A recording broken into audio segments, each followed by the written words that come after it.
បាទសួស្តីបងប្អូនទាំងអស់គ្នាជួបគ្នាជាមួយនឹងខ្ញុំម្ដងទៀតជាមួយនឹងការនិយាយរៀបរាប់លម្អិតអំពីកម្រិតវឹកហាត់នៅក្នុងរឿង Ray Garimoto ឬក៏រឿងប្រឆាំងនឹងអមតៈដែលជាសាច់រឿងរបស់វ៉ាងលីនៅក្នុងពេលបច្ចុប្បន្នហ្នឹង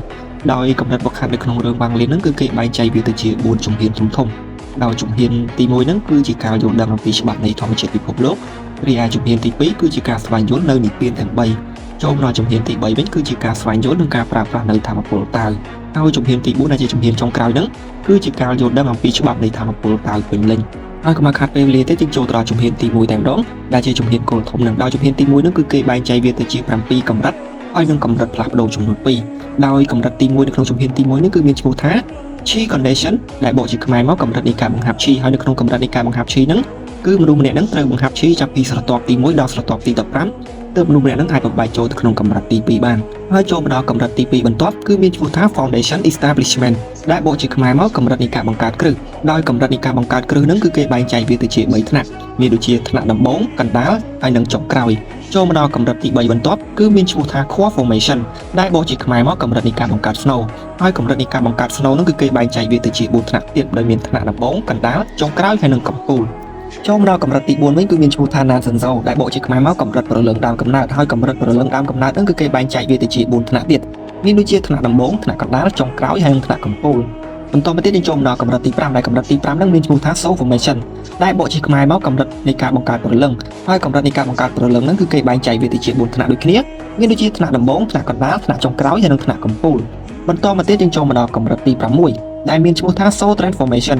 ដែលបកជាខ្មែរមកកម្រិតនៃការផ្លាស់ប្ដូរប្រលឹងដោយកម្រិតនៃការផ្លាស់ប្ដូរប្រលឹងហ្នឹងគឺគេបែងចែកវាទៅជា4ថ្នាក់ដូចគ្នាមានដូចជាថ្នាក់ដំបូងថ្នាក់កណ្ដាលថ្នាក់ចុងក្រោយហើយនិងថ្នាក់កំពូលបន្តពីផុតពីកម្រិតទី6ហើយយើងចូលមកដល់កម្រិតទី7វិញម្ដងដែលកម្រិតទី7ហ្នឹងគឺមានឈ្មោះថា Ascendant ដែលកម្រិត Ascendant ហ្នឹងបកជាខ្មែរមកកម្រិតនៃការកើនឡើងនៃធម៌ពលច្បាប់អំណាចដែលកម្រិត Ascendant ហ្នឹងគឺគេបែងចែកវាទៅជា4ថ្នាក់ដូចគ្នាមានដូចជាថ្នាក់ដំបូងកណ្ដាលចុងក្រោយហើយនិងថ្នាក់កំពូលបន្តមកទៀតនៅពេលដែលមនុស្សម្នាក់ហ្នឹងអាចវឹកហាត់ឡើងដល់កម្រិតទី7ដែលជាកម្រិត Ascendant ថ្នាក់កំពូលនឹងហើយបើសិនជាមនុស្សម្នាក់ហ្នឹងចង់ឆ្លងកាត់ចូលទៅក្នុងជំហានទី2បន្ទាប់ដែលជាជំហានគោលធំដែលយើងដឹងថានៅក្នុងរឿងវ៉ាងលីហ្នឹងគឺគេបែងចែកទៅជា4ជំហានធំៗដែលជា4 step ហ្នឹងហើយដើម្បីឆ្លងកាត់ចូលទៅក្នុងជំហានទី2បានគឺមនុស្សម្នាក់ហ្នឹងត្រូវឆ្លងកាត់នៅកម្រិតផ្លាស់ប្ដូរដែលគេហៅថា Transitional Way ដែលជាជំហានផ្លាស់ប្ដូរនៅក្នុងជំហានទី1ដើម្បីជាគ្រឹះដើម្បីឈានចូលទៅក្នុងជំហានទី2ដោយយើងដឹងថានៅក្នុងពិភពស៊ូសាគូបច្ចុប្បន្នហ្នឹងអ្នកខ្លាំងបំផុតហ្នឹងគឺអស់ត្រឹមកម្រិតទី7ហ្នឹងឯងហើយចំពោះអ្នកនាំសារប្រសាទកលលាន់ដែលមកចាប់វ៉ាងលីនៅក្នុងភាគទី141ហ្នឹងគឺស្ថិតនៅក្នុង Transitional Way ដែលគេហៅថាជំហានផ្លាស់ប្ដូរហ្នឹងដោយ Transitional Way ហ្នឹងគឺមាន2កម្រិតគឺជាកម្រិតទី8ហើយនិងកម្រិតទី9ដែលកម្រិតទី8ហ្នឹងគឺមានឈ្មោះថា Illusory Yin ដែលបកជាខ្មែរមកកម្រិតនៃការបំភាន់ជាតិហើយកម្រិតនៃការបំភាន់ជាតិហ្នឹងគឺជាការវិវត្តនៃព្រលឹងដើមកំណើតរបស់អ្នកវឹកហាត់ហ្នឹងបន្តមកទៀតយើងចូលដល់កម្រិតទី9ដែលស្ថិតនៅក្នុង Transitional Way ហ្នឹងដោយកម្រិតទី9ហ្នឹងគឺមានឈ្មោះថា Coppery យ៉ាងដោយកម្រិតហ្នឹងគឺបកជាខ្មែរមកកម្រិតនៃការបំភាន់យ៉ាងហើយកម្រិតនៃការបំភាន់យ៉ាងហ្នឹងគឺជាការវិវត្តពីការប្រើប្រាស់ធម៌ពលវិញ្ញាណ Celestial ហ្នឹងទៅជាការប្រើប្រាស់ធម៌ពលប្រភពដើមនៃពិភពលោកវិញហើយចំពោះអ្នកនាំសារប្រសាទផ្គរលាន់ដែលប្រយុទ្ធជាមួយនឹងវ៉ាងលីននៅក្នុងភាគទី142ហ្នឹងគឺស្ថិតនៅក្នុងកម្រិតទី9ហ្នឹងឯងដែលកម្រិត Coppery យ៉ាងហ្នឹងដូច្នេះហើយនៅពេលដែលអ្នកវឹកហាត់នៅក្នុងជំហានទី1បានឡើងមកដល់កម្រិតទី7ដែលជាកម្រិត Ascendant ហ្នឹងហើយចង់ឈានជើងចូលទៅក្នុងជំហានទី2ហ្នឹងគឺត្រូវតែឆ្លងកាត់នៅជំហានផ្លាស់ប្ដូរនៅក្នុងជំហានទី1ហ្នឹងសិនដែលគេហៅថា Transitional Way ហ្នឹងដែលជាកម្រិត Slow Yin ហើយនិង Coppery យ៉ាងហ្នឹងហើយបន្ទាប់ពីឆ្លងកាត់នៅកម្រិតទី8ទី9ដែលជាកម្រិតផ្លាស់ប្ដូរហ្នឹងហើយទើបមនុស្សម្នាក់ហ្នឹងអាចឈានជើងចូលទៅក្នុងជំហានទី2បានបើសិនជាឆ្លងកាត់មិនបានទេគឺត្រូវតែជាប់គាំងនៅក្នុងជំហានទី1ហ្នឹងអស់មួយជីវិតតែម្ដងហើយនៅក្នុងសាច់រឿងចំពោះតួអង្គវ៉ាងលីនយើងវិញគឺមិនបានស្ថិតនៅក្នុងកម្រិត Transitional Way ដែលជាកម្រិតទី8ទី9ហ្នឹងយូរនោះទេគឺវ៉ាងលីននៅជាប់គាំងនៅក្នុងកម្រិតទី8ទី9ហ្នឹងគឺត្រឹមតែប្រហែលតែ1នាទីតែប៉ុណ្ណោះនៅក្នុងសាច់រឿងពីព្រោះអីនៅពេលដែលវ៉ាងលីនឡើងមកដល់កម្រិតទី7ដែលជាកម្រិត Ascendant ថ្នាក់កំពូលនៅក្នុងជំហានទី1ហ្នឹងហើយគឺវ៉ាងលីនផ្លាស់ចូលទៅក្នុងជំហានទី2តែម្ដងដោយវ៉ាងលីនមិនបានជាប់គាំងនៅក្នុងកម្រិតទី8ទី9ដោយអ្នកផ្សេងៗទៀតនោះទេដូច្នេះហើយនៅពេលហ្នឹងគឺវ៉ាងលីនផ្លាស់ចូលទៅក្នុងជំហានទី2តែម្ដងបន្ទាប់ពីឡើងទៅដល់កម្រិតទី7កំពូលហ្នឹងបន្ទាប់ពីការរៀបរាប់នៅក្នុងជំហានទី1ទាំង9កម្រិតហើយគឺយើងចូលមកដល់ជំហានទី2តែម្ដងនៅជំហានទី2នេះគឺជាការស្វែងយល់នៅនិព្វានទាំង3ហើយនៅក្នុងជំហានទី2នេះគឺមាន4កម្រិតដោយ3កម្រិតគឺជាការស្វែងយល់នៅនិព្វានទាំង3ហើយមួយកម្រិតទៀតគឺជាកម្រិតផ្លាស់ប្ដូរហើយខ្ញុំសូមរាប់ជាលេខបន្តតែម្ដងចោះដល់ជំហានទី2កម្រិតទី10គឺមានឈ្មោះថា Nirvana Scrayer ដែលបកជាខ្មែរមកកម្រិតនៃការស្វែងយល់និព្វានហើយកម្រិតនៃការស្វែងយល់និព្វានហ្នឹងគឺគេបែងចែកវាទៅជា4ថ្នាក់មានដូចជាថ្នាក់ដំបូងថ្នាក់កណ្ដាលថ្នាក់ចុងក្រោយនិងថ្នាក់កំពូលបន្តមកទៀតយើងចូលមកដល់កម្រិតទី11ដែលជំហានទី2ហ្នឹងគឺមានឈ្មោះថា Nirvana Cleanser ដែលបកជាខ្មែរមកកម្រិតនៃការលាងសម្អាតនិព្វានហើយកម្រិតនៃការលាងសម្អាតនិព្វានហ្នឹងគឺគេបែងចែកវាទៅជា4ថ្នាក់ដូចគ្នាមានដូចជាថ្នាក់ដំបូងកណ្ដាលចុងក្រោយហើយនិងកំពូលបន្តមកទៀតយើងចូលមកដល់កម្រិតទី12ដែលជាកម្រិតចុងក្រោយគេនៅក្នុងជំហានទី2ហ្នឹង គឺមានឈ្មោះថា Nirvana Cetera ដែលបកជាខ្មែរមកកម្រិតនិព្វាននៃភាពរស់រយហើយកម្រិតនិព្វាននៃភាពរស់រយហ្នឹងគឺគេបែងចែកវាទៅជា4ថ្នាក់ដូចគ្នាមានដូចជាថ្នាក់ដំបូងថ្នាក់កណ្ដាលថ្នាក់ចុងក្រោយនិងថ្នាក់កំពូលហើយបន្ទាប់ពីមនុស្សម្នាក់ហ្នឹងបានវឹកហាត់នៅក្នុងជំហានទី2ឡើងដល់កម្រិតទី12ដែលជាកម្រិត Nirvana Cetera ហ្នឹងហើយគឺមនុស្សម្នាក់ហ្នឹងមិនទាន់អាចឆ្លងកាត់ចូលទៅក្នុងជំហានទី3បាននោះទេគឺត្រូវឆ្លងកាត់នៅ transitional way ដែលគេហៅថាជំហានផ្លាស់ប្ដូរនៅក្នុងជំហានទី2ដើម្បីជាគ្រឹះឈានចូលទៅក្នុងជំហានទី3និងដូចជំហានទី1ដែរប៉ុន្តែនៅក្នុងជំហានទី2ហ្នឹងគឺមានមួយកម្រិតតែប៉ុណ្ណោះដែលកម្រិតផ្លាស់ប្ដូរនឹងដែរជាកម្រិតទី13ហើយកម្រិតទី13ហ្នឹងគឺមានឈ្មោះថា Heaven Blight ដែលបកជាខ្មែរកម្រិតទុក្ខវេទនានៃឋានសួគ៌ហើយកម្រិតទុក្ខវេទនានៃឋានសួគ៌ហ្នឹងគឺគេបែងចែកវាទៅជា5ថ្នាក់ទៀតគឺការឆ្លងកាត់ទុក្ខវេទនាឋានសួគ៌ចំនួន5ដងហើយបើសិនជាមនុស្សម្នាក់ហ្នឹងអាចឆ្លងកាត់ទុក្ខវេទនាឋានសួគ៌ចំនួន5ដងបានទើបមនុស្សម្នាក់ហ្នឹងអាចឈានជើងចូលក្នុងជំហានទី3បានបើសិនជាមិនអាចឆ្លងកាត់ទុក្ខវេទនាឋានសួគ៌ទាំង5យ៉ាងនឹងបាននោះទេគឺមិនអាចឆ្លងកាត់ចូលទៅក្នុងជំហានទី3បាននោះទេហើយបច្ចុប្បន្នហ្នឹងអ្នកខ្លាំងបំផុតនៅក្នុងពិភពធានយន្តដែលជាគ្រូរបស់វ៉ាងលេនដែលជា RC ឬក៏ធានយន្ត C ហ្នឹងគឺស្ថិតនៅក្នុងជំហានទី2កម្រិតទី12ហ្នឹងឯងគឺជាកម្រិត Nirvana Cetera ហើយដែល Stable Settling ធានហួរហ្នឹងគឺស្ថិតនៅក្នុងកម្រិតទី11ហើយបុព្វបុរសឈាមហ្នឹងគឺស្ថិតនៅក្នុងកម្រិតទី10ដូច្នេះហើយនៅក្នុងពិភពធានយន្តបច្ចុប្បន្នហ្នឹងអ្នកខ្លាំងបំផុតនៅក្នុងជំហានទី2ហ្នឹងគឺជាគ្រូរបស់វ៉ាងលេនហ្នឹងឯងដែលជាធានយន្ត C ហ្នឹងឯងដែលស្ថិតនៅក្នុងកម្រិតទី12ថ្នាក់កំពូលដូចគ្នាផងដែរនៅក្នុងពេលបច្ចុប្បន្ននៅក្នុងពិភពធានយន្តហ្នឹងមានដូចជាគ្រូរបស់វ៉ាងលេន RC ដែលទេបសតលេងធានហួរបុព្វបុរសឈាមអីហ្នឹងហើយនឹងអ្នកផ្សេងៗទៀតដែលស្ថិតនៅក្នុងកម្រិតទី10 11 12នៅក្នុងជំហានទី2ហ្នឹងក៏កំពុងតែស្វែងរកឱកាសនៅក្នុងការបំបែកចូលទៅក្នុងជំហានទី3ដូចគ្នាដូច្នេះហើយនៅពេលដែលយើងឃើញនៅក្នុងរឿងដូចជា RC លេងធានហួរបុព្វបុរសឈាមហ្នឹងគឺមានកូនសោម្នាក់មួយដែលជាកូនសោនៅក្នុងការបើករូបភូមិរបស់អត្តរាជ Celestial Changeling ដោយអត្តរាជ Celestial Changeling ហ្នឹងគឺស្ថិតនៅក្នុងជំហានទី3កម្រិតទី17ដូច្នេះហើយទើបអ្នក3នាក់ហ្នឹងស្វែងរកកូនសោហ្នឹងគឺដើម្បីបើករូបក្នុងរបស់អត្តរាជ Celestial Changeling ហ្នឹងគឺដើម្បីទទួលបានឱកាសបំបែកចូលទៅក្នុងជំហានទី3បន្ទាប់ពីការរៀបរាប់នៅក្នុងជំហានទី2ទាំង4កម្រិតហើយយើងចូលមកដល់ជំហានទី3តែម្ដងដែលជំហានទី3ហ្នឹងគឺមានឈ្មោះថាការស្វែងយល់និងការប្រើប្រាស់ធម៌ពលតៅនៃពិភពលោកហើយនៅក្នុងជំហានទី3ហ្នឹងគឺមាន5កម្រិត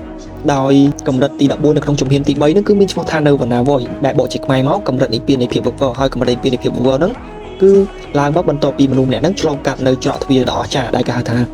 The Great Void ហ្នឹងហើយបន្ទាប់ពីមនុស្សម្នាក់ហ្នឹងឆ្លងកាត់ The Great Void ហ្នឹងហើយគឺមនុស្សម្នាក់ហ្នឹងត្រូវតែស្រូបយកធម៌ពលប្រភពដើមពី The Great Void ហ្នឹងដើម្បីបង្កើនកម្លាំងខ្លួនឯងហើយទើបមនុស្សម្នាក់ហ្នឹងអាចឡើងដល់កម្រិតទី14នៃជំហានទី3ហ្នឹងបានពេញលេញហើយបន្តមកទៀតយើងចូលមកដល់កម្រិតទី15នៃជំហានទី3ហ្នឹងគឺមានឈ្មោះថា Spirit Void តែបកជាខ្មែរមកកម្រិតវិញ្ញាណនៃភាពវឹកវរហើយកម្រិតវិញ្ញាណនៃភាពវឹកវរហ្នឹងគឺមនុស្សម្នាក់ហ្នឹងត្រូវតែពឹងផ្អែកទៅលើចុះ Flame បន្ទាប់ពីឡើងមកដល់កម្រិតហ្នឹងគឺត្រូវតែស្រូបយកនៅធម៌ពលចុះ Flame ហ្នឹងគឺដើម្បីបង្កើនកម្លាំងខ្លួនឯងឬក៏ដើម្បីព្យាបាលរបួសខ្លួនឯងវិញហើយបើសិនបើគ្មានចុះ Flame គ្រប់គ្រាន់ទេគឺមនុស្សម្នាក់ហ្នឹងមិនអាចបំបែកចូលមកក្នុងជំហានទី3កម្រិតទី15នឹងបាននោះទេប៉ុន្តែនៅក្នុងសាច់រឿងហ្នឹងចំពោះវ៉ាងលីនយើងវិញហ្នឹងគឺមិនបានប្រើប្រាស់នៅចុះ Flame នោះទេគឺវ៉ាងលីនហ្នឹងគឺប្រើប្រាស់នៅខ្លឹមសាររបស់គាត់ទាំង8ដែលគាត់បានស្វែងយល់តាំងពីដើមរឿងដល់ចប់រឿងហ្នឹងគឺដើម្បីបំបែកច្រកទ្វារ The Great Wall ហ្នឹងតែម្ដងហើយបន្ទាប់ពីវ៉ាងលីនបោះជំហានចូលមកដល់ជំហានទី3ហ្នឹងគឺវ៉ាងលីនបានផ្លោះមួយកម្រិតតែម្ដងពីកម្រិតទី14ចូលមកដល់កម្រិតទី15តែម្ដងចំពោះវ៉ាងលីនហើយបន្តមកទៀតយើងចូលមកដល់កម្រិតទី16គឺមានឈ្មោះថា Arcane Void ដែលបកជាខ្មែរមកកម្រិតអាចកំបាំងនៃភាពវឹកវរហើយកម្រិតអាចកំបាំងនៃភាពវឹកវរហ្នឹងគឺគេបែងចែកវាទៅជា2ដំណាក់កាលធំៗទៀតដោយដំណាក់កាលទី1គឺមាន5ថ្នាក់ដូចជាថ្នាក់ដំបូងកណ្ដាលចុងក្រោយហើយនឹងថ្នាក់កំពូលហើយមួយទៀតគឺថ្នាក់ពាក់កណ្ដាលជំហានឈានជើងចូលទៅដល់កម្រិតអាចកំបាំងនៃភាពវឹកវរហើយដំណាក់កាលទី2ហ្នឹងគឺមានឈ្មោះថា Arcane Trip New Land ដែលបកជាខ្មែរមកដំណាក់កាលពាក់កណ្ដាលជំហានឈានជើងចូលទៅដល់កម្រិតទុក្ខវេទនានៃភាពវឹកវរហើយកម្រិតទុក្ខវេទនានៃភាពវឹកវរហ្នឹងគឺគេបែងចែកវាទៅជា9ថ្នាក់តូចៗនៃទុក្ខវេទនាទៀតមានដូចជាទុក្ខវេទនានៃធម៌ពលតកទុក្ខវេទនានៃធម៌ពលជាប់ព្យុះទុក្ខវេទនានៃធម៌ពលផ្គរលាន់ទុក្ខវេទនានៃការបែកបាក់ទុក្ខវេទនានៃសមុទ្រឈាមទុក្ខវេទនានៃភាពឯកានិងរងទុក្ខហើយមួយទៀតទុក្ខវេទនានៃការស្គ្រីនស្វិតព្រលឹងហើយបន្តមកទៀតគឺមានទុក្ខវេទនានៃជីវិតហើយអ្វីដែលពិបាកចុងក្រោយនៃទុក្ខវេទនានេះគឺជាការទុក្ខវេទនាចំណោមទាំង9ហ្នឹងគឺទុក្ខវេទនានៃការចាប់បដិសន្ធិឡើងវិញហ្នឹងឯងចូលមកដល់ជំហានទី3កម្រិតទី17វិញគឺមានឈ្មោះថា Void Trip New Land ដែលបកជាខ្មែរមកកម្រិតទុក្ខវេទនានៃភាពវឹកវរហើយកម្រិត Void Trip New Land ហ្នឹងគឺគេបែងចែកវាទៅជា5ដំណាក់កាលធំៗទៀតមានដូចជាដំណាក់កាលទី1គឺមានថ្នាក់ដំបូងថ្នាក់កណ្ដាលថ្នាក់ចុងក្រោយហើយនិងថ្នាក់ Grand Excel ដែលជាថ្នាក់លើកតម្កើងព័ត៌មានហ្នឹងហើយដំណាក់កាលទី2វិញគឺមានឈ្មោះថា Golden Excel ដែលបកជាខ្មែរមកកម្រិតនៃការលើកតម្កើងព័ត៌មានកំពូលចូលមកដល់ដំណាក់កាលទី3វិញគឺមានឈ្មោះថា Imperial Excel ដែលបកជាខ្មែរមកកម្រិតនៃការលើកតម្កើងមហាចក្រពត្តិកំពូលចូលមកដល់ដំណាក់កាលទី4វិញគឺមានឈ្មោះថា Ascendant Imperial ដែលបកជាខ្មែរមកកម្រិតការកើនឡើងនៃអំណាចមហាចក្រពត្តិចូលមកដល់ដំណាក់កាលទី5នៃកម្រិតទី17វិញគឺមានឈ្មោះថា Grand Imperial ដែលបកជាខ្មែរមកថ្នាក់មហាចក្រពត្តិព្រះអាទិត្យឋានសួគ៌ហើយ អ្នកដែលស្ថិតនៅក្នុងដំណាក់កាលទី5 Grand Empire នៃកម្រិតទី17ហ្នឹងនៅក្នុង Immortal Astray Continent បច្ចុប្បន្នហ្នឹងគឺមានតែ9នាក់តែប៉ុណ្ណោះដោយ5នាក់ស្ថិតនៅក្នុងត្រកូល Celestial ហើយ4នាក់ទៀតគឺស្ថិតនៅក្នុងត្រកូលបុរាណដោយនៅក្នុង Immortal Astray ក្នុងរឿង Wang Lin ហ្នឹងពាក់កណ្ដាលគ្រប់គ្រងដោយត្រកូលបុរាណហើយពាក់កណ្ដាលទៀតគឺគ្រប់គ្រងដោយត្រកូល Celestial ហើយបន្តមកទៀតនៅពេលដែលមនុស្សម្នាក់ហ្នឹងបានវឹកហាត់ឡើងមកដល់ជំហានទី3កម្រិតទី17ដែលជាកម្រិត Void Tribune នឹងដល់កម្ពុជាដំណាក់កាលទី5ហើយគឺមនុស្សម្នាក់ហ្នឹងមិនទាន់អាចឈានជើងចូលទៅក្នុងជំហានទី4បាននោះទេគឺត្រូវឆ្លងកាត់នៅ Transitional Way មួយតង់ទៀតដែលគេហៅថាជំហានផ្លាស់ប្ដូរនៅក្នុងជំហានទី3ហ្នឹងដែលនៅក្នុង Transitional Way ហ្នឹងគឺមានមួយកម្រិតគឺជាកម្រិតទី18គឺជាកម្រិត Happy One Trampoline ហ្នឹងឯងដែលកម្រិត Happy One Trampoline ហ្នឹងបកជាខ្មែរមកកម្រិតពាក់កណ្ដាលជំហានគ្រប់គ្រងឋានសួគ៌ហើយកម្រិត Happy One Trampoline ហ្នឹងគឺមានស្ពានអទេវភាពចំនួន9មនុស្សម្នាក់ត្រូវតែឆ្លងកាត់ស្ពានអទេវភាពចំនួន9ហ្នឹងទើបអាចឈានជើងចូលទៅដល់ជំហានទី4បានបើមិនជាមិនអាចឆ្លងកាត់ស្ពានអទេវភាពចំនួន9ហ្នឹងបានទេគឺមិនអាចឆ្លងកាត់ចូលទៅក្នុងជំហានទី4បាននោះឡើយហើយអ្នកដែលខ្លាំងជាងគេនៅក្នុង Immortal Astray Continent ដែលស្ថិតនៅក្នុងជំហានទី3កម្រិតទី18ហ្នឹងគឺមានតែ2នាក់តែប៉ុណ្ណោះនៅក្នុងហ្នឹងទី1គឺជា Wang Lin រាងកាយដើមដោយ Wang Lin រាងកាយដើមហ្នឹងគឺស្ថិតនៅក្នុងកម្រិតទី18នៃជំហានទី3គឺ Happy One Trampoline ស្ពានអទេវភាពចំនួន8ហើយម្នាក់ទៀតគឺជាគូតាវដែលជាមេដឹកនាំនៃត្រកូលបុរាណដោយគូតាវនឹងគឺស្ថិតនៅក្នុងកម្រិតទី18គឺជាកម្រិត Happy One Trampoline ស្ពានអទេវភាពចំនួន5ដូច្នេះហើយអ្នកដែលខ្លាំងជាងគេដែលស្ថិតនៅក្នុង Immortal Astray Continent ទាំងមូលបច្ចុប្បន្នហ្នឹងគឺជា Wang Lin រាងកាយដើមហើយនិងគូតាវនឹងឯងដែរដោយគូតាវស្ថិតនៅក្នុងស្ពានអទេវភាពចំនួន5រីឯ Wang Lin រាងកាយដើមហ្នឹងគឺស្ថិតនៅក្នុងស្ពានអទេវភាព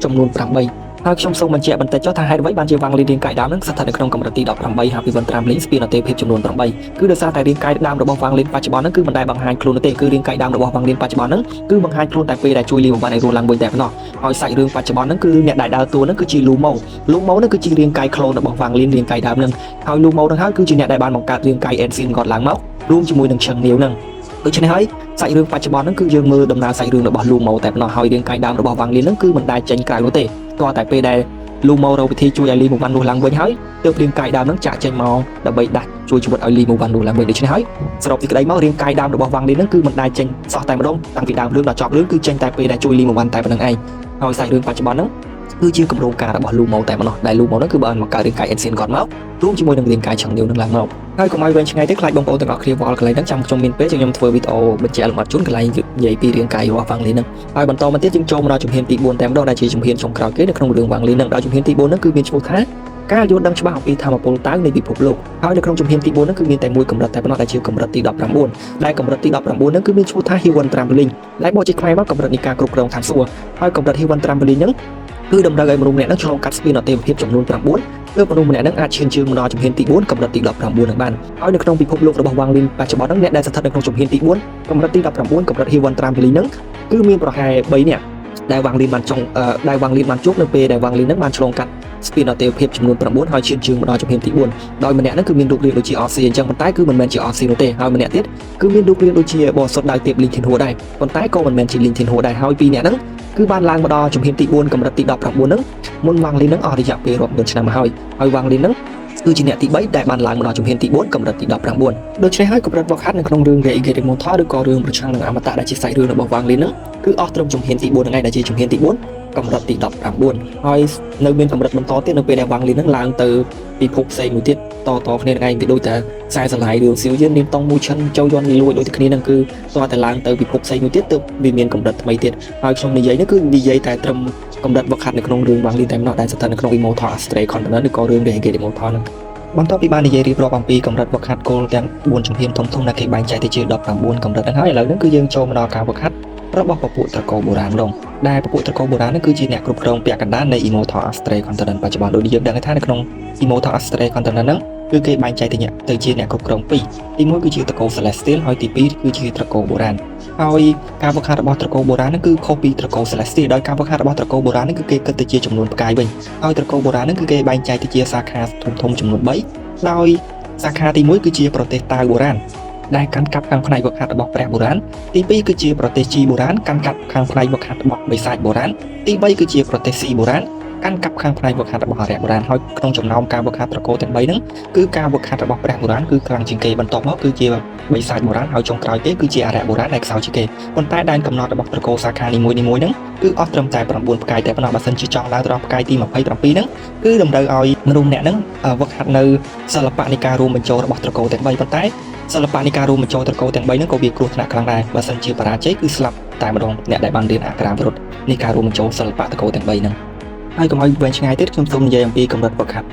ចំនួនផ្កាយរបស់ត្រកូលបុរាណតែម្ដងហើយខ្ញុំសូមលើកយកព្រះបុរាណមកនិយាយតែម្ដងពីព្រោះអីបិសាចបុរាណអរិយបុរាណក៏ដូចជាព្រះបុរាណដូចគ្នាដោយព្រះបុរាណផ្កាយ1ដល់ផ្កាយ4ហ្នឹងគឺស្មើទៅនឹងអ្នកវឹកហាត់នៅជំហានទី1ដោយព្រះបុរាណផ្កាយ1គឺស្មើអ្នកវឹកហាត់កម្រិតទី1ទី2ទី3ព្រះបុរាណផ្កាយ2ស្មើទៅនឹងអ្នកវឹកហាត់កម្រិតទី4ទី5ព្រះបុរាណផ្កាយ3គឺស្មើទៅនឹងអ្នកវឹកហាត់កម្រិតទី6ទី7ហើយព្រះបុរាណផ្កាយ4គឺស្មើទៅនឹងអ្នកវឹកហាត់កម្រិតទី8កម្រិតទី9បើសិនបើព្រះបុរាណផ្កាយ4ហ្នឹងឡើងដល់កម្ពូលទៀតវាអាចស្មើទៅនឹងអ្នកវឹកហាត់ជំហានទី2កម្រិតទី10ឯណោះបន្តមកទៀតយើងចូលមកដល់ព្រះបុរាណផ្កាយ5ផ្កាយ6ដោយព្រះបុរាណផ្កាយ5ផ្កាយ6ហ្នឹងគឺស្មើទៅនឹងអ្នកវឹកហាត់ជំហានទី2ដោយព្រះបុរាណផ្កាយ5គឺស្មើទៅនឹងអ្នកវឹកហាត់កម្រិតទី10ទី11ព្រះបុរាណផ្កាយ6គឺស្មើទៅនឹងអ្នកវឹកហាត់ជំហានទី2កម្រិតទី12ទី13បន្តមកទៀតយើងចូលមកដល់ព្រះបុរាណផ្កាយ7ដល់ព្រះបុរាណផ្កាយ9ដោយព្រះបុរាណផ្កាយ7ដល់ផ្កាយ9ហ្នឹងគឺស្មើទៅនឹងអ្នកវឹកហាត់នៅក្នុងជំហានទី3ដោយព្រះបុរាណផ្កាយ7គឺស្មើនឹងអ្នកវឹកហាត់កម្រិតទី14ទី15ព្រះបុរាណផ្កាយ8គឺស្មើទៅនឹងអ្នកវឹកហាត់កម្រិតទី16ព្រះបុរាណផ្កាយ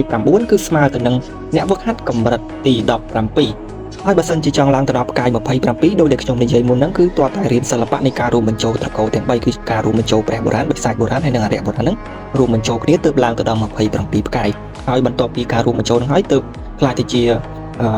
ាអ្នកវឹកហាត់នៅក្នុងត្រកូលបុរាណ27ផ្កាយពេញលេញពីព្រោះដែនកំណត់របស់សាខានីមួយៗហ្នឹងគឺអស់ត្រឹមតែ9ផ្កាយនោះទេហើយបើចង់ឡើងដល់27ផ្កាយហ្នឹងគឺត្រូវរៀនសិល្បៈនៃការរួមបញ្ចូលត្រកូលទាំង3ឲ្យបានសម្រេចប៉ុន្តែចំពោះការវឹកហាត់របស់ត្រកូលបុរាណហ្នឹងគឺគេកំណត់ផ្កាយហ្នឹងទៅជាវ័យទៀតឧទាហរណ៍ដូចជាព្រះបុរាណផ្កាយ1ដល់ផ្កាយ3ហ្នឹងគឺគេហៅថាព្រះបុរាណកុមារតែព្រះបុរាណកុមារផ្កាយ1ដល់ផ្កាយ3ហ្នឹងគឺស្មើទៅនឹងអ្នកវឹកហាត់ជំហានទី1កម្រិតទី1ដល់កម្រិតទី7ដោយព្រះបុរាណកុមារហ្នឹងគឺតម្រូវឲ្យនៅក្នុងស្នូលពិភពហ្នឹងគឺដើម្បីស្រូបយកធម៌ពលស្នូលពិភពហ្នឹងគឺដើម្បីពង្រឹងរាងកាយរបស់ខ្លួនឯងបន្តិចម្ដងឲ្យខ្លាចទៅជាព្រះបុរាណពេញវ័យព្រះបុរាណចាស់ទុំហើយដូចជារាងកាយរបស់វាងលៀនបច្ចុប្បន្នអញ្ចឹងអារាងកាយ Ancient God ហ្នឹងគឺមិនគឺជារាងកាយព្រះបុរាណវ័យកុមារនោះទេមិនទាន់ចូលដល់ព្រះបុរាណចាស់ទុំនៅឡើយដោយព្រះបុរាណវ័យកុមារហ្នឹងដូចខ្ញុំនិយាយហ្នឹងគឺតម្រូវឲ្យនៅក្នុងស្នូលនៃពិភពហ្នឹងស្រូបយកធម៌ពលនៃពិភពហ្នឹងគឺដើម្បីពង្រឹងរាងកាយខ្លួនឯងហើយព្រះបុរាណរាងកាយ Ancient God របស់វាងលៀនបច្ចុប្បន្នហ្នឹងគឺស្ថិតនៅក្នុងផ្កាយ3កំពូលហើយបន្តិចទៀតហ្នឹងខ្ទង់ប្រហែល 4-10 ភាគអីទៀតហ្នឹងនៅពេលដែលទៅវ័យបហាភពឈាមហ្នឹងគឺឡើងទៅដល់ផ្កាយ4ហើយអារាងកាយ Ancient God របស់វាងលៀនហ្នឹងបន្តមកទៀតយើងចូលមកដល់ព្រះបុរាណចាស់ទុំវិញម្ដងដោយព្រះបុរាណចាស់ទុំនឹងមានចាប់ពីផ្កាយ1ដល់ផ្កាយ6ស្មើទៅនឹងអ្នកវឹកហាត់ជំហានទី1កម្រិតទី8ទី9និងអ្នកវឹកហាត់ជំហានទី2កម្រិតទី10 11 12ហើយនិង13ហើយបន្ទាប់ពីឡើងទៅដល់ព្រះបុរាណចាស់ទុំផ្កាយ6ហើយគឺពួកគេនឹងចាប់ផ្ដើមបង្កើតនៅរូបរាងខាងក្នុងរបស់ពួកគេឡើងមកឧទាហរណ៍ដូចជាព្រះបុរាណអញ្ចឹងបន្ទាប់ពីឡើងដល់ផ្កាយ6ពួកព្រះបុរាណនឹងចាប់ផ្ដើមបង្កើតសត្វពស់មើលព្រះច័ន្ទនឹងនៅក្នុងខ្លួនរបស់ពួកគេរីឯបិសាចបុរាណវិញគឺចាប់ផ្ដើមបង្កើតស្រមោលលាបត្បាក់នៅក្នុងខ្លួនចំណែកឯអរិយបុរាណវិញគឺចាប់ផ្ដើមបង្កើតរូបរាងរបស់មនុស្សឡើងមកប៉ុន្តែនៅពេលដែលពួកព្រះបុរាណបិសាចបុរាណនិងអរិយបុរាណឡើងទៅដល់ព្រះបុរាណចាស់ទុំផ្កាយ6ហើយក៏ត្រូវដល់ពេលដែលពួកគេនឹងត្រូវឆ្លងកាត់ទុក្ខវេទនាឋានសួគ៌ទី1ហើយនឹងគ្រោះមហន្តរាយទី1ទី2ដូចគ្នាប្រសិនបើពួកគេមិនអាចទ្រាំនឹងទុក្ខវេទនាឋានសួគ៌ទី1ហើយនឹងគ្រោះមហន្តរាយទី1ទី2នឹងបានទេប្រកាសជាស្លាប់ជាមិនខានប៉ុន្តែបើសិនជាស៊ូទ្រាំនឹងទុក្ខវេទនាឋានសួគ៌ទី1ហើយនឹងគ្រោះមហន្តរាយទី1ទី2នឹងបានកម្លាំងរាងកាយរបស់ពួកគេនឹងក៏រឹងមាំទៅតាមនឹងដែរដោយតែពេលដែលវាងលៀនយើងឡើងទៅដល់ផ្កាយ6អញ្ចឹងគឺវាងលៀននឹងស្ទើរតែស្លាប់ហើយដោយសារតែមិនអាចឆ្លងទុក្ខវេទនាឋានសួគ៌ទី1ហើយនឹងគ្រោះមហន្តរាយទី2នឹងបានដោយទុក្ខវេទនាឋានសួគ៌ទី1នឹងគឺជាការបំផ្លាញសាច់ឈាមហើយនឹងឆ្អឹងដែលជាគ្រោះមហន្តរាយហើយនឹងទុក្ខវេទនាឋានសួគ៌ទី1ហ្នឹងប៉ុន្តែជាសំណាងល្អវាងលៀនយើងអាចស៊ូទ្រាំបានហើយវាងលៀនចាប់តាំងពីឡើងផ្កាយ6មកគឺខ្លាំងមែនទែនកម្លាំងរាងកាយរបស់គាត់ហ្នឹងបន្តមកទៀតយើងចូលមកដល់ព្រះបុរាណពេញវ័យតែម្ដងដោយព្រះបុរាណពេញវ័យនេះគឺមានផ្កាយចាប់ពីផ្កាយ7ដល់ផ្កាយ9គឺស្មើទៅនឹងអ្នកវឹកហាត់ជំហានទី3កម្រិតទី14 15 16ហើយនិង17ហើយនៅពេលដែលព្រះបុរាណវិសាចបុរាណហើយនិងអរិយបុរាណឈានដល់ផ្កាយទី8ផ្កាយទី9ហ្នឹងគឺពួកគេនឹងចាប់ផ្ដើមបង្កើតអាវក្រោះដ៏អស្ចារ្យមួយដើម្បីទប់ទល់ជាមួយនឹងទុក្ខវេទនាឋានសួគ៌ទី2ហើយនឹងគ្រោះមហន្តរាយទី3ទី4ហើយបន្ទាប់ពីពួកគេឆ្លងកាត់ទុក្ខវេទនាឋានសួគ៌ទី2និងគ្រោះមហន្តរាយទី3ទី4រួចហើយពួកគេនឹងក្លាយទៅជាព្រះបុរាណបិសាចបុរាណអរិយបុរាណផ្កាយ9ពេញលេញតែម្ដងប៉ុន្តែបន្ទាប់ពីព្រះបុរាណបិសាចបុរាណនិងអរិយបុរាណបានឡើងទៅដល់ផ្កាយ9ហើយក៏ជាដែនកំណត់របស់ពួកគេដែរដូច្នេះបើសិនជាចង់ឡើងបន្តទៀតគឺត្រូវរៀននៅសិល្បៈនៃការរួមបញ្ចូលត្រកូលទាំង3ហ្នឹងទើបពួកគេនឹងអាចឡើងទៅដល់ផ្កាយទី27បានប៉ុន្តែបើសិនជារៀនក៏បានអត់ក៏បានដែរអាសិល្បៈនៃការរួមបញ្ចូលត្រកូលទាំង3ហ្នឹងពីព្រោះអីគឺវាមិនខុសគ្នាប៉ុន្មានទេផ្កាយ9ហ្នឹងគឺស្មើទៅនឹងកម្រិតទី17ដំណាក់កាលទី1ទី2ហ្នឹងបើចង់ឡើងទៅដល់ផ្កាយ27ហ្នឹងវាអាចស្មើទៅនឹងកម្រិតទី17ដំណាក់កាលទី4ទី5ដែលគេហៅថា Grand Empyrean ហ្នឹងហើយបើសិនជារៀននៅអក្ខរាវិរុទ្ធនៃការរួមបញ្ចូលត្រកូលទាំង3ហ្នឹង គឺអាចឡើងទៅដល់ផ្កាយទី27បានប៉ុន្តែត្រូវតែឆ្លងកាត់នៅទុក្ខវេទនាឋានសួគ៌ទី3ហើយនឹងគ្រោះមហន្តរាយទី5ទី7ដែលជាទុក្ខវេទនាចុងក្រោយគេហើយនឹងគ្រោះមហន្តរាយចុងក្រោយគេនឹងហើយវាក៏គ្រោះថ្នាក់ខ្លាំងដែរអាទុក្ខវេទនាឋានសួគ៌ទី3ហើយនឹងគ្រោះមហន្តរាយទី5ទី7នឹងប៉ុន្តែវាមិនងាយមានអ្នកណារៀននៅសិល្បៈនៃការរួមបញ្ចូលត្រកូលទាំង3នឹងហ៊ានឆ្លងកាត់អាទុក្ខវេទនាឋានសួគ៌ទី3ហើយនឹងគ្រោះមហន្តរាយទី5ទី7នោះទេពីព្រោះអីវាគ្រោះថ្នាក់ខ្លាំងតែបើសិនជាបរាជ័យនឹងគឺស្លាប់ជាក់ជាមិនខានអ្នកដែលបានរួមបញ្ចូលត្រកូលទាំង3នឹងប៉ុន្តែចំពោះវាងលៀនយើងវិញបន្ទាប់ពីទទួលមរតកពីព្រះបុរាណជីម៉ូបានពេញលេញហើយវាងលៀនក៏បានឡើងទៅដល់ផ្កាយ9ដូចគ្នាដែលជាព្រះបុរាណផ្កាយ9ហ្នឹងមិនត្រឹមតែប៉ុណ្្នឹងទេគឺវាងលៀនហ្នឹងគឺបានបញ្ចូលត្រកូលទាំង3ហ្នឹងបញ្ចូលគ្នាទៀតផងដោយមានព្រះបុរាណវិសាចបុរាណហើយនិងអរិយបុរាណហើយវាងលៀនក៏បានឡើងទៅដល់ផ្កាយទី27ដូចគ្នាប៉ុន្តែខ្ញុំភ្លេចកន្លែងហ្នឹងវាជាវាងលៀនមិនទាន់ដល់ផ្កាយទី27នោះទេដោយសារតែនៅពេលហ្នឹងនៅក្នុងចំណោមត្រកូលទាំង3ហ្នឹងគឺអរិយបុរាណខ្សោយជាងគេហើយមិនទាន់ឡើងទៅដល់ផ្កាយ9ទេនៅពេលរួមបញ្ចូលហ្នឹងវាជាអរិយបុរាណហ្នឹងនៅត្រឹមតែផ្កាយ7តែប៉ុណ្ណោះប៉ុន្តែការរួមបញ្ចូលរបស់ត្រកូលទាំង3របស់វាងលៀនហ្នឹងពេលហ្នឹងគឺមិនទាន់ពេញលេញនោះទេតើតែវាងលៀនហ្នឹងឡើងទៅកាន់ Immortal Astray Continent ហើយទៅត្រកូលបុរាណហ្នឹងទើបវាងលៀនរៀននៅសិល្បៈនៃការរួមបញ្ចូលត្រកូលទាំង3ទើបវាងលៀនហ្នឹងបានរួមបញ្ចូលត្រកូលទាំង3ពេញលេញប៉ុន្តែនៅក្នុងពេលដែលវាងលៀនរួមបញ្ចូលត្រកូលទាំង3ហ្នឹងវាងលៀនហ្នឹងត្រូវតែឆ្លងកាត់ទុក្ខវេទនាឋានសួគ៌ទី3ហើយនិងគ្រោះមហន្តរាយទី5ទី6ទី7ហ្នឹងប៉ុន្តែនៅពេលហ្នឹងដែរវាងលៀនស្ទើរតែមិនអាចឆ្លងកាត់នៅទុក្ខវេទនាឋានសួគ៌ទី3ហើយនិងគ្រោះមហន្តរាយទី5ដល់ទី7នឹងបានទេគុំដោយសារតែសនលូដែលជាគ្រូរបស់វាងលៀនបានជួយព្យាយាមស្រីហើយវាងលៀនភ្ញាក់ហ្នឹងកុំអីវាងលៀនបាត់បង់ស្មារតីហើយស្លាប់តែម្ដងនៅនឹងកន្លែងហ្នឹងហើយបន្ទាប់ពីវាងលៀនឆ្លងកាត់នៅទុក្ខវេទនាឋានសួគ៌ទី3ហើយនិងគ្រោះមហន្តរាយទី5ទី7ហើយឡើងដល់ផ្កាយទី27ពេញលេញហើយវាងលៀនក៏ត្រូវបានទទួលស្គាល់ដោយបុព្វបុរសបុរាណហើយក៏ត្រូវបានបុព្វបុរសបុរាណហ្នឹងផ្ដល់ដំណក់ខ្លឹមសារឈាមព្រលឹងចំនួន9ដំណក់ហើយនិងខ្លឹមសារដំណក់ឈាមព្រលឹងសំខាន់ហ្នឹងចំនួន3ដំណក់ដូចគ្នាហើយនៅក្នុងត្រកូលបុរាណហ្នឹងអ្នកដែលបានឡើងទៅដល់ផ្កាយទី27ហ្នឹងគឺស្មើទៅនឹងអ្នកវឹកហាត់ជំហានទី3កម្រិតទី17ដំណាក់កាលទី1ទី2ទី3ទី4ហើយនិងទី5ហ្នឹងប៉ុន្តែដំណាក់កាលទី5ហ្នឹងមានតែពពួក Grand Emperor នោះទេដែលគេហៅថាមហាចក្រពត្តិព្រះអាទិត្យឋានសួគ៌ទាំង9ដែលគ្រប់គ្រង Immortal Astray Continent ហ្នឹងដោយនៅក្នុងត្រកូលបុរាណហ្នឹងអ្នកដែលបានឡើងទៅដល់ផ្កាយទី27ស្មើទៅនឹងអ្នកវឹកហាត់ជំហានទី3កម្រិតទី17ដំណាក់កាលទី5ហ្នឹងគឺមានតែ4អ្នកតែប៉ុណ្ណោះដែលជា Grand Emperor ដែលគេហៅថាមហាចក្រពត្តិនៃព្រះអាទិត្យឋានសួគ៌ក្នុងចំណោមទាំង9ហ្នឹងហើយមាន2អ្នកដែលបានឡើងទៅដល់ជំហានទី3កម្រិតទី18ដែលជាកម្រិត Happy One Family ហ្នឹងទី1គឺជាគូតៅមេដឹកនាំនៃត្រកូលបុរាណទី2គឺជាវាងលៀនហ្នឹងឯងពីព្រោះអីវាងលៀនហើយនឹងគូតៅហ្នឹងគឺទទួលបានមរតកហើយនឹងការទទួលស្គាល់ពីបុព្វបុរសបុរាណនៃដែលជាស្ថាបនិកដែលបានបង្កើតត្រកូលបុរាណនឹងដូចគ្នាហើយក្រៅពីហ្នឹងស្ថិតតែនៅក្នុងជំហានទី3កម្រិតទី17ដំណាក់កាលទី1ទី2ទី3ទី4ទី5តែប៉ុណ្ណោះដែលស្មើទៅនឹង27ផ្កាយហ្នឹងហើយចំពោះទុក្ខវេទនាឋានសួគ៌ហើយនឹងគ្រោះមហន្តរាយដែលពួកព្រះបុរាណវិសាចបុរាណហើយនិងអរិយបុរាណត្រូវឆ្លងកាត់បន្ទាប់ពីឡើងដល់ផ្កាយ6ផ្កាយ8 9ហើយនិងផ្កាយ27ហ្នឹងគឺមានដូចជាទុក្ខវេទនាឋានសួគ៌ទី1គ្រោះមហន្តរាយទី1ទី2ដែលមានឈ្មោះថាទុក្ខវេទនាបំផ្លាញសាច់ឈាមហើយនឹងឆ្អឹងវាកើតឡើងនៅពេលដែលព្រះបុរាណវិសាចបុរាណអរិយបុរាណហ្នឹងឡើងទៅដល់ផ្កាយ6ហើយទី2វិញគឺជាទុក្ខវេទនាឋានសួគ៌ទី2ហើយនិងគ្រោះមហន្តរាយទី3ទី4ដែលទុក្ខវេទនាឋានសួគ៌ទី2ហ្នឹងគឺមានឈ្មោះថាទុក្ខវេទនាបំផ្លាញនិងបន្សុទ្ធព្រលឹងហើយទុក្ខវេទនាហ្នឹងនឹងចាប់ផ្ដើមឡើងបន្ទាប់ពីព្រះបុរាណវិសាចបុរាណអរិយបុរាណហ្នឹងបានឡើងទៅដល់ផ្កាយទី8ផ្កាយទី9ឡើងហើយចុងក្រោយគឺជាទុក្ខវេទនាឋានសួគ៌ទី3ហើយនិងគ្រោះមហន្តរាយទី5ដល់ទី7ដែលទុក្ខវេទនាឋានសួគ៌ទី3ហ្នឹងគឺមានឈ្មោះថាទុក្ខវេទនាលោហិតឈាមហើយនិងផ្លូវនៃតាវហើយទុក្ខវេទនាឋានសួគ៌ទី3ហ្នឹងនឹងកើតឡើងនៅពេលដែលសមាជិកត្រកូលហ្នឹងរួមបញ្ចូលត្រកូលទាំង3បញ្ចូលគ្នាដែលនៅពេលដែលរៀននៅសិល្បៈនៃការរួមបញ្ចូលត្រកូលទាំង3ហ្នឹងវានឹងកើតឡើងហើយក៏ជាទុក្ខវេទនាចុងក្រោយគេហើយនិងគ្រោះមហន្តរាយចុងក្រោយគេផងដែរហើយបន្ទាប់ពីឆ្លងកាត់ទុក្ខវេទនាឋានសួគ៌ទី3ហើយនិងគ្រោះមហន្តរាយទី5ដល់ទី7ហ្នឹងហើយគឺនឹងឡើងទៅដល់ផ្កាយទី27ពេញលេញតែម្ដងហើយមុននឹងបញ្ចប់វីដេអូខ្ញុំសូមខន្តីអភ័យទោសផងបើមានពាក្យពេចន៍កន្លែងណាដែលខ្ញុំនិយាយទៅមិនច្បាស់លាស់ឬក៏រៀងស្រុកពេចន៍ស្រុកពិលអីពីព្រោះខ្ញុំអត់បានទៅ research អីឡើងវិញទេគឺនិយាយតាមការចងចាំរបស់ខ្ញុំតែប៉ុណ្ណោះពីព្រោះបើសិនទៅ research ឡើងវិញគឺត្រូវទៅអានឡើងវិញតែម្ដងចឹងហើយគឺខ្ញុំមិនសូវបានទៅមើលឡើងវិញទេដូច្នេះសង្ឃឹមថាបងប្អូនទាំងអស់គ្នាអធិស្ឋានផងជួបគ្នាឱកាសក្រោយទៀតបាយបាយ